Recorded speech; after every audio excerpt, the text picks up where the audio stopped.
6 a.m. in Sydney and 11 a.m. in Los Angeles. That is a city under siege this morning.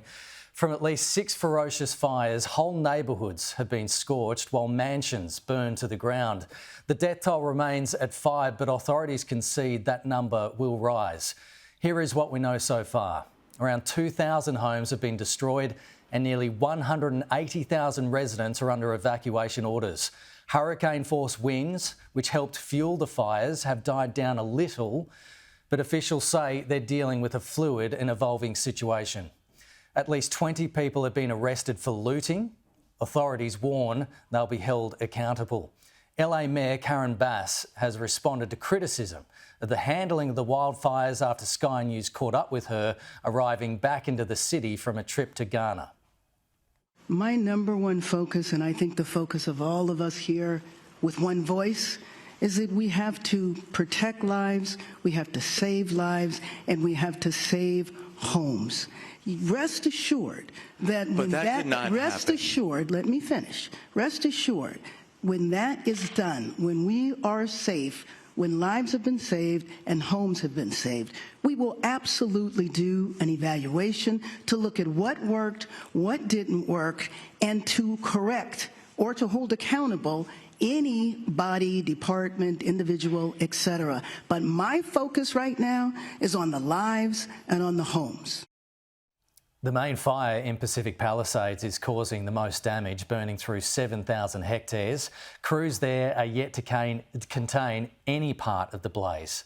Other blazes threatening the city include the Eaton and Sunset fires, but in some good news, crews have gained the upper hand on the Woodley fire.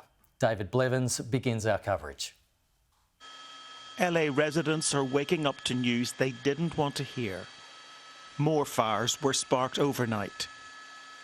And from Hollywood's Walk of Fame, they watched, flames spreading over the hills towards the city's most iconic landmarks.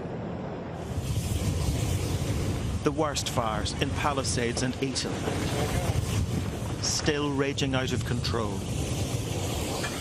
Today, we expect winds to subside somewhat, which will allow fire crews to increase containment lines. However, and I want to be very clear here as well, we are still under red flag warning with extreme fire behavior possibilities. There's no respite for the residents of Altadena, a northern suburb of the city. Fire department resources are stretched to the limit here, and residents' attempts to save their property appear futile. It would be difficult to find the right words to describe the sense of desperation that there is right now, but I don't really need the words because the pictures speak for themselves. You're watching in real time the challenges that the Los Angeles Fire Department is facing on many fronts. There were desperate efforts being made to retrieve belongings, those who had waited in hope now conceding to the evacuation order. Well, we have just driven into the evacuation zone here, right on the edge of the Eaton fire, and the scenes are truly apocalyptic. On every street corner there are bright orange flames, and this is a tragic reality for the people who lived on these streets, who drove these cars, who owned businesses here. The charred remains of electricity poles, power cables dangling precariously. Firefighters already exhausted face real danger. There's a political battle raging too. Questions about how such an iconic city could apparently be so unprepared. The president-elect blaming local Democrats. This is a true tragedy, and it's a mistake of the governor, and you could say the administration. They don't have any water. They didn't have water in the fire hydrants. They don't have water. So what's happened is a tragedy, and the governor has not done a good job.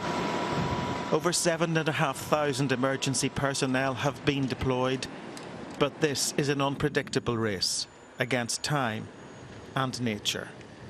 David Blevins, Sky News in Los Angeles.